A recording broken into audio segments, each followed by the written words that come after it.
Narinig na natin ang mga katiwalian na nangyari sa ating pamahalaan. Kung paano ang mga kontrata ng gobyerno ay minamanipula at mapunta sa bulsa ng mga taong gahaman sa pera. Gayunpaman, ito ang kauna-unahang pagkakataon na narinig ko ang ganitong uri ng katiwalian na kapansin-pansin, hindi dahil sa laki nito, kundi dahil sa sobrang katapangan ng mga korap na opisyal at mga tauhan nila. Kagaya na lamang ng mga senior citizen na naging biktima, nakatanggap ng 5,000 pesos, ngunit pwersahang kinuha ang 4,000, kaya 1,000 na lang ang naiuwi sa bahay.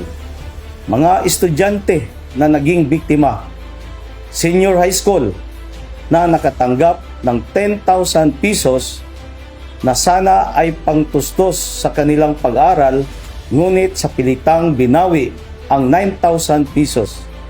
Kaya 1,000 na lang ang natira. Sa mga mag-asawang kinasal o tinawag nating kasalan ng bayan, binigyan ng 10,000 pesos pero agarang binawi rin ang 7,000, kaya 3,000 pesos na lang ang naiuwi. Marami din ang nakatanggap na naging biktima, nakatanggap ng 3,000 pesos, ngunit kinuha ang 2,000, kaya 1,000 na lang din ang natira para sa pag-uwi sa kanilang bahay. Sobrang dami po ang naging biktima nitong ayuda scam na walang pakundangan na ginawa noong panahon ng barangay at ski election sa probinsya ng Davao del Norte. Ang mas nakakagulat at nakakadismaya ay pinagtutulungang gawin ng ilang public officials at empleyado ng gobyerno ang pagnanakaw mula mismo sa mga kamay ng mga benepisyaryo ng DSWD Assistance in Crisis Situation o AX program at iba pang cash assistance program na ibinigay ng gobyerno tulad ng DULI, TUPAD at GIP, Educational Cash Assistance at iba pa.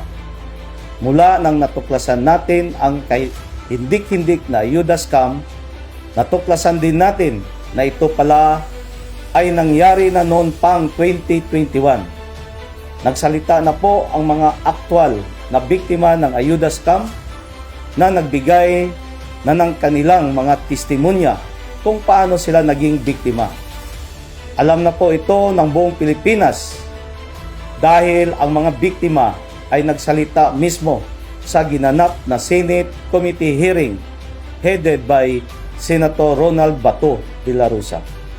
Hindi perpekto ang ating gobyerno, hindi rin perpekto ang demokrasya ating tinatamasa.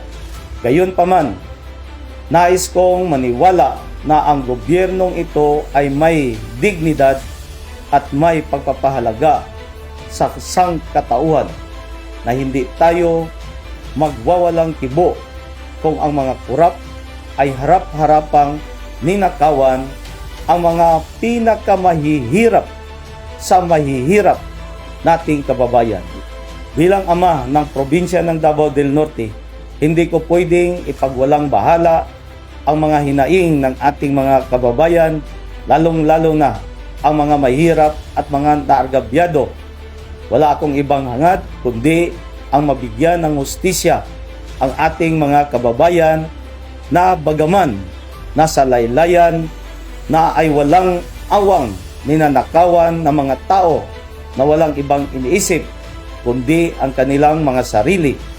Kaya hinihiling ko po sa ating mga mahal na senador, lalong-lalo na kay Senator Ronald Bato de la Rosa na siyang committee chair ng Committee on Public Order and Dangerous Drugs, na sana ay ipagpatuloy ang pagdinig sa usaping ayuda scam hanggang sa makamit natin ang hustisya. Sa iba pang naging biktima ng scam na to, huwag kayong matakot magsumbong dahil mayroon tayong gobyerno na handang tumulong. Huwag nating hayaan ang mga tiwaling opisyal na ito na ipagpatuloy ang kanilang mga karumal-dumal na gawain na gatasan ang kaban ng bayan at gamitin ang nakurakot na pera para sa kanilang sariling mga ambisyon sa politika.